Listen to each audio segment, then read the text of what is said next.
بسم اللہ الرحمن الرحیم۔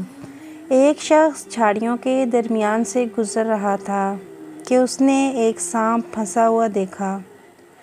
سانپ نے اس آدمی سے مدد کی اپیل کی تو اس آدمی نے لکڑی کی مدد سے سانپ کو باہر نکالا۔ باہر آتے ہی سانپ نے اس آدمی سے کہا، میں تو تمہیں ڈسوں گا۔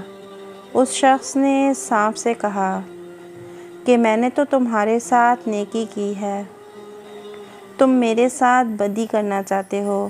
سانپ نے کہا، ہاں، نیکی کا بدلہ بدی ہے۔ اس آدمی نے کہا، چلو کسی سے فیصلہ کرا لیتے ہیں۔ وہ ایک گائے کے پاس گئے، اس کو سارا واقعہ سنایا اور فیصلہ کرنے کو کہا تو اس نے کہا کہ واقعی نیکی کا بدلہ بدی ہے۔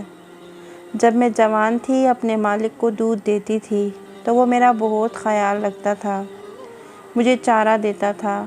اب میں بوڑھی ہو گئی ہوں تو اس نے میرا خیال رکھنا چھوڑ دیا ہے۔ یہ سن کر سانپ نے کہا، اب تو میں ڈسوں گا۔ اس آدمی نے کہا، ایک فیصلہ اور لیتے ہیں۔ سانپ مان گیا۔ انہوں نے گدھے سے فیصلہ کروایا۔ گدھے نے بھی یہی جواب دیا کہ نیکی کا بدلہ بدی ہے۔ جب میرے اندر دم تھا، مالک کے کام آتا تھا، وہ میرا بہت خیال رکھتا تھا۔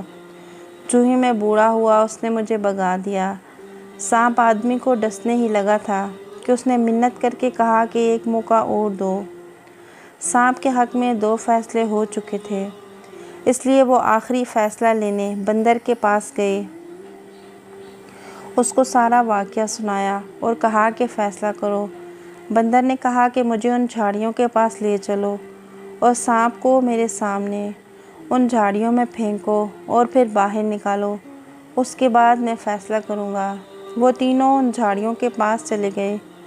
اس شخص نے سانپ کو جھاڑیوں کے اندر پھینک دیا اور پھر باہر نکالنے ہی لگا تھا کہ بندر نے منع کر دیا اور کہا کہ اس کو مت نکالو، یہ نیکی کے قابل ہی نہیں ہے اور نہ ہی تھا۔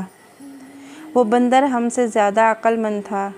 ہم کو بار بار ایک ہی طرح کے سانپ مختلف ناموں اور طریقوں سے ڈستے ہیں، لیکن ہم کو خیال ہی نہیں آتا کہ یہ سانپ ہیں۔ ان کے ساتھ نیکی اور ہمدردی کرنا خود کو مشکل میں ڈالنے کے برابر ہے۔ اس لیے بھائیو، آپ بھی خیال کرو، کہیں آپ کے ارد گرد بھی اس طرح کے انسان نما سانپ تو نہیں۔ ویڈیو پسند آئی ہو تو لائک کر دیجیے گا اور چینل کو سبسکرائب کر دیجیے گا مزید ایسی اچھی ویڈیوز کے لیے۔